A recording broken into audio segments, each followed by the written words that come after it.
Yes? Earlier there was a taboo like, okay, yoga is for only people, those who are staying in the caves, and for the yogis. So you can just keep it in your mind that we are counting 3 steps for inhalation and 2 steps for exhalation, or maybe 4 steps for exhalation, or maybe 3 steps. It can be curated as per your practice. Then we do, and then comes your relaxing pranayama, like Nadi Sodhan, alternate nostril breathing and Nadi Sodhan. It helps you to calm down and settle down. Also you can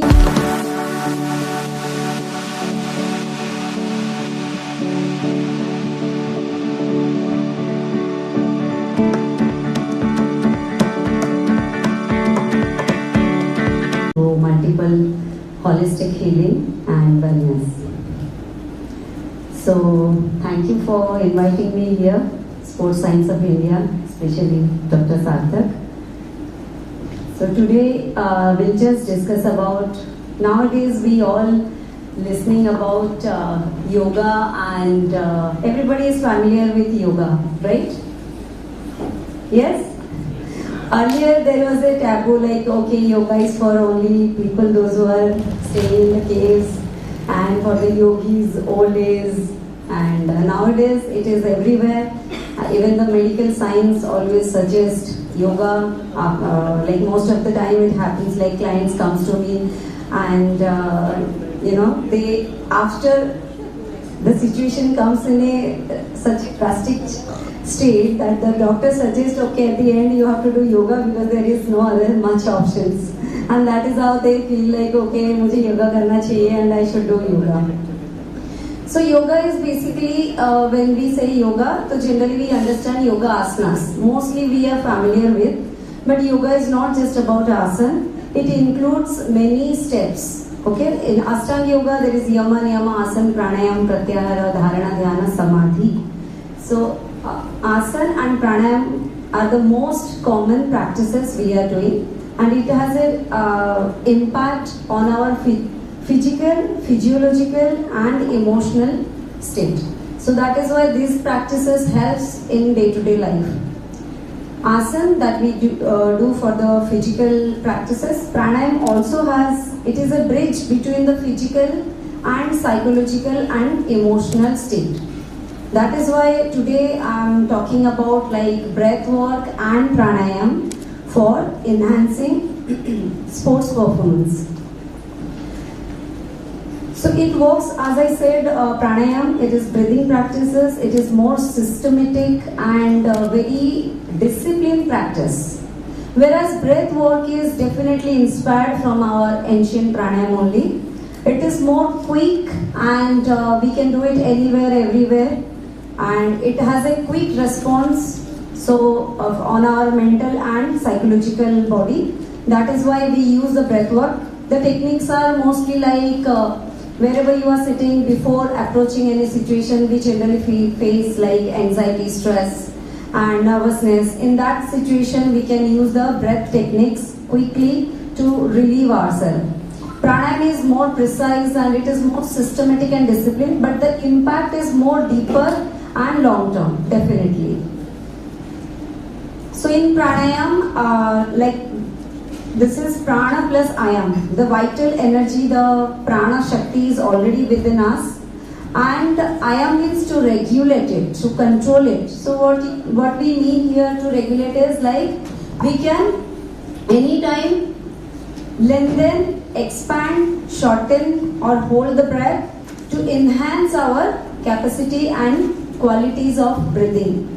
And this breathing is directly connected to our mental body, emotional body and physical body. That is how it can enhance your physical and mental performances. So there are different types of pranayam. If you know like Nadi Sodhan, any one of us knows pranayam? Okay. So there are different techniques of different types of pranayam. Like we start from Kapalbhati. Kapalbhati is a practice where we actively exhale, okay, and we inhale, then actively exhalation. We do it with forceful exhalation, which creates a hyperventilation. and that helps in strengthening our core muscles because we use the core muscles a lot. And in that also, the energy in our system improves by improving more elimination of carbon dioxide from the body, as well as where in turn it improves our oxygen intake in our body. Okay, so that is how the Kapalbhati is used as a cleansing practice, removes all the carbon dioxide from the body, and it helps in lactate removal. Generally after sports performance, we face a lot of lactic acid because of the stress, because of the overuse of our body. We create a lot of lactic acid, lactate state in our body, which also helps removing, like Kapalbhati helps in removing the toxins and the carbon dioxide levels, as well as it enhances our core strength, which helps in stamina and build more endurance and stamina while performing any sports activities. That's how it helps also, like less injury prone, injury थोड़ा सा कम हो जाता है, and हमारी body and mind coordination improve हो जाता है प्रैक्टिस से. That is how it helps.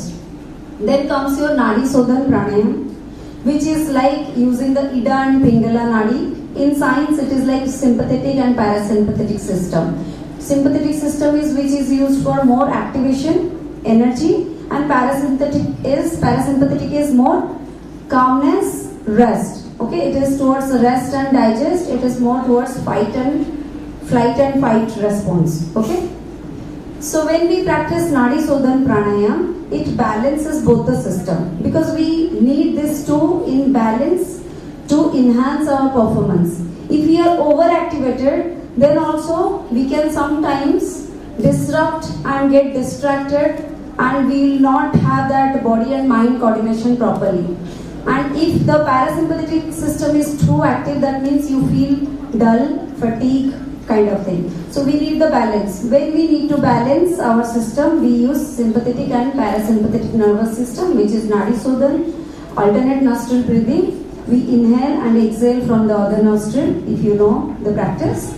Then we use rhythmic breathing while performing, maybe cycling, swimming, running, or maybe any activities, exercise we are doing.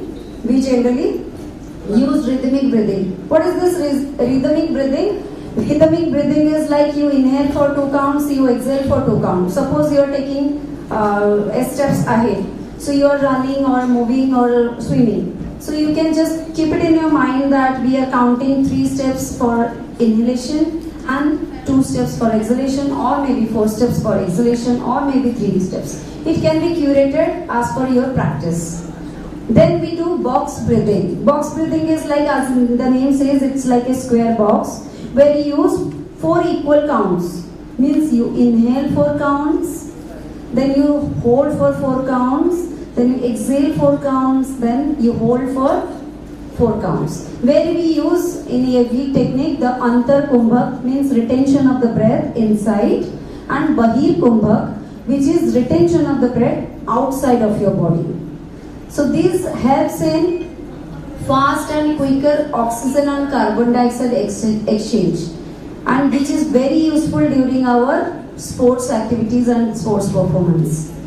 Okay.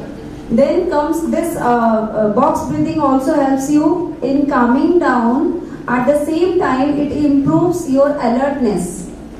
It improves your alertness quickly. It gives you more alertness, less distraction, and feeling active. But at the same time, very calm and relaxed and balanced. That is what we needed, right? Okay. Then comes your Bhatsrika Pranayam is there. Ujjayi Pranayam is there, which are again fast inhalation and exhalation, active exhalation and inhalation. This helps in enhancing our energy, body's energy levels, because it makes our body used to faster oxygen and carbon dioxide exchange. When you need to use more, it improves your VO2 max level, SpO2 levels also in your body. And then comes your more settling down, calming down pranayam is like Bhramari Pranayam, which creates a lot of blissful state, at the same time focus, alertness, and it regulates the nervous system as well as. And then comes your relaxing pranayama like Nadi Sodhan, alternate nostril breathing and Nadi Sodhan. It helps you to calm down and settle down. Also you can use always relax it. There are a lot of relaxing techniques, deep savasana, then cyclic meditation. We use a lot of for faster muscle recovery. It also regulates your hormones so that the stress hormones, it can regulate the stress hormone levels and it can enhance the melatonin and more relaxing hormones. So it helps faster muscle recovery and injury removal and as well as removing your body from the excess of lactate state. So it creates more of alkalinity and it balances the pH as well as it activates the brain's relaxing center. It activates the vagus nerve, which is also in turn helps you in relaxing in a faster and quicker way. At the same time, these pranayama practices also helps while performing also as a sport personnel. It helps like quickly to take some decision when you are in a field, when you are performing something. You need that quick decisions, right? For that also pranayama helps by creating that space for reaction time gap. Like means when there is a quick decisions you have to take, it keeps your alertness and focus more balanced. So it gives that less time space for respond, how the brain respond, how you have to react to the situation, how quickly you have to take a decision. It helps in that state, which is also very important while performing in a sports or any activities. And the basic things like pranayam, we need a empty stomach condition. Okay, we need a certain particular time. It will be much benefited when you maintain a certain routine. Also at the same time, breath work is like anytime, anywhere you can do it quickly. And you always need to start very slow and you learn from an expert or someone who is experienced and expert in this field. After that, there should be a one routine. If a sports person can use a particular routine. Like for warm up, you can use the breathing techniques like Kapalbhati. You start with warming up Kapalbhati and Bhastrika Pranayam, which activates your energy system. Okay? Then you need to bring it to a balance. So you can practice the Bhramari and Nadi Sodhan Pranayam. Then after that, at the end, you can practice box breathing, which is more calming, settling you down. At the same time, it is preparing you for the performance. So this is how the pranayam helps, and it is a very important part of yoga. And pranayam is a state where you can semi-voluntarily control your breath. Okay, and as I said, the breath is the bridge between the mental, physical and emotional state. So by controlling this breath, by regulating this breath, we can always control our body, mind and our emotional state, which is always needed for anybody to perform for any field. And definitely in sports also it can help you to balance and regulate and enhance your performance quality in a much better way. There is no much precaution, it is anywhere, everyone you can do, and it is very cost effective. There is no charges for it. Maybe you need some, like when in the beginning you are learning from someone, that is all you need. And you need your own body's healing power, and which you can use and enhance your performance. It is, as I said, chemical free. It is no steroids, and it is like natural performance enhancer. I can say it as a natural performance enhancer, the pranayam and the breath work. So that's all. If anybody has any questions to ask, you can ask. Thank you.